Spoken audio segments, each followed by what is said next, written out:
Hey,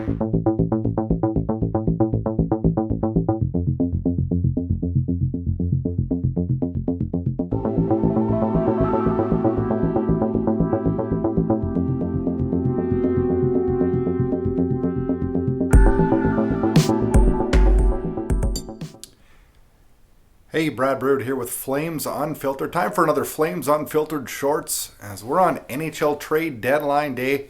It is in the books, a quiet day for the Calgary Flames, but much expected, I guess, with where this team's sitting in the standings and kind of the way this season has gone for the Flames.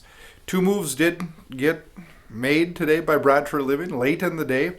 The first one with the Toronto Maple Leafs, and that one sent Radim Zahorna, who we saw in 8 games this year, put up 0 points, played most of the season with the AHL Wranglers, a big, huge body winger that was acquired earlier in the season. Coming back to the Flames, a Calgary kid for the most part. He has a house in Calgary. Dryden Hunt, who played some junior hockey in the WHL in Moose Jaw. He is coming over. I believe this is his 4th team that he has been on this year. 37 games played, 3 goals. Cap space changeout is about exactly the same. This is basically an AHL move. But needless to say, could play a role in the team later on.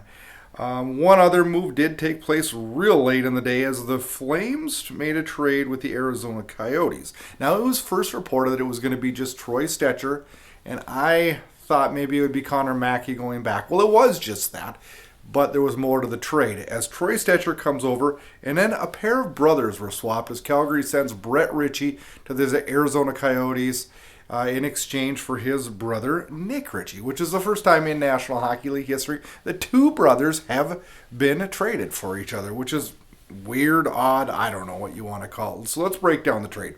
The big thing in the area that I think the Flames are the winners is they get Troy Stecher. Troy Stecher is a better defenseman than Connor Mackey, although I've always been a Connor Mackey fan. Connor Mackey, a free agent signed from the University of Minnesota Mankato out of the NCAA hockey.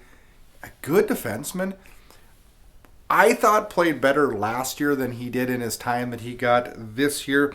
Only did get 10 games this year, did have 2 goals, 1 assist, 3 points, but struggled a little bit defensively, was a little sloppy with the puck.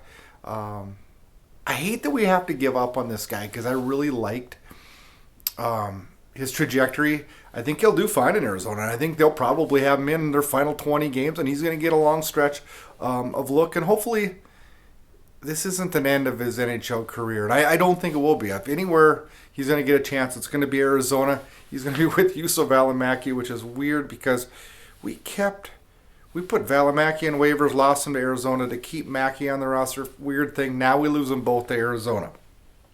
We also send Brett Ritchie, who has played in 34 games this year, 6 goals, 2 assists, 8 points.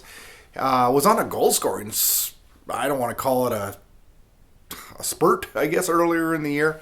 Went down with a wrist injury, came back from that, and then his role was filled by Walker Duehr. And let's face it, let's be happy for him. As Walker Duehr has stepped up into this role and has been a real spark plug, a young body that's speed, can create situations, and has been really, really good. So he's filled that 4th line role, leaving Ritchie kind of hung out to dry.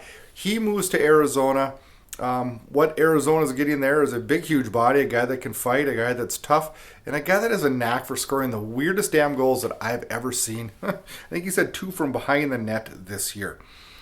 Who do the Flames get? Well, we get Nick Ritchie, his brother, 2 years younger. 58 games played this year, 9 goals, 12 assists, 21 points, a gritty, same type of player, a little bit more offensive upside, I guess you'd say. Has had roles in the top 6 before in the National Hockey League. We'll see where he fits with the Flames. I'm not quite sure where he's going to slide in. I would guess on the 4th line. We'll have to see where that goes. We'll talk about that shortly here. Troy Stecher, defenseman, originally out of the University of North Dakota, signed with the Vancouver Canucks, was really good in Vancouver, has found his way to Arizona, was having a good year, 61.7 assists, was averaging a fair amount of ice time for the Coyotes, and is a smaller body, but plays with a much bigger body. physical player, really responsible defenseman who has a good offensive upside, can move the puck well, can skate well. He's friends with Tanev, friends with Majapani, has had a lot of interactions with a lot of the Flames players. Sounds like he's going to fit in really, really good. And I think a good addition. When you look at the trade, the Ritchie thing, maybe a slight upside for the Flames there. But defensively, we do have an upside here as we fill that sixth place role. It looks like Shillington will not be back this year. I would guess Stecher will be paired with Zadorov. We'll see how that all plays out. Stecher, definite improvement for the Calgary Flames. Now, a lot of people in Calgary wanted us, a lot of Flames fans wanted the Flames to sell off. Well, I wasn't totally against that, selling certain parts. I would have been okay with a Zadorov or even maybe a Toffoli for the right return. But that's the thing. According to Brad Treliving, the returns weren't there for him to make that move, and I respect that. I think that's a smart move by the GM. Patience is going to play out. This team is a lot better than they've been playing, and I think we're going to see that in the final 20 games. Now, do we make the playoffs? I doubt it. And do any of these moves push the needle for us to make the playoffs? I don't think so. But we do have a fairly easy schedule. I'm not giving up on the fact that I don't think we can catch Seattle. Winnipeg has fallen off their game. Dallas has fallen off their game. And Los Angeles. We play against Los Angeles 2 more times this year, I believe. Hey, there's chances, there's opportunities. It's a long ways out, but I'm glad to see the Flames didn't do anything major in the fact of knee-jerk reaction, selling off, doing anything wild and crazy there. Where do these guys fit in? I think Stecher fits right in. I think we'll have Gilbert as the 7th man. Stone coming off of his injury soon. He'll fit right in there. Dewar and Pelche were sent to AHL Wranglers today, a paper transaction. They'll be coming back up, and I would expect they would fit right into their roles. Hunt will report to the AHL Wranglers. Now, this is a good team, you guys. They've underachieved. They've got poor goaltending. Hopefully, we get some better goaltending. Hopefully, we can move forward in a little bit more positive direction in these final 20 games. A pretty quiet deadline day for the Calgary Flames, and much expected. Well, that one's in the books. Let's see how the rest of the year goes. We kind of know where we're at. We know what needs to be improved on. And the offseason should be an interesting one here in Calgary. Make sure you check out this week's edition of Flames Unfiltered with Kyle Lewis and Brad Burud.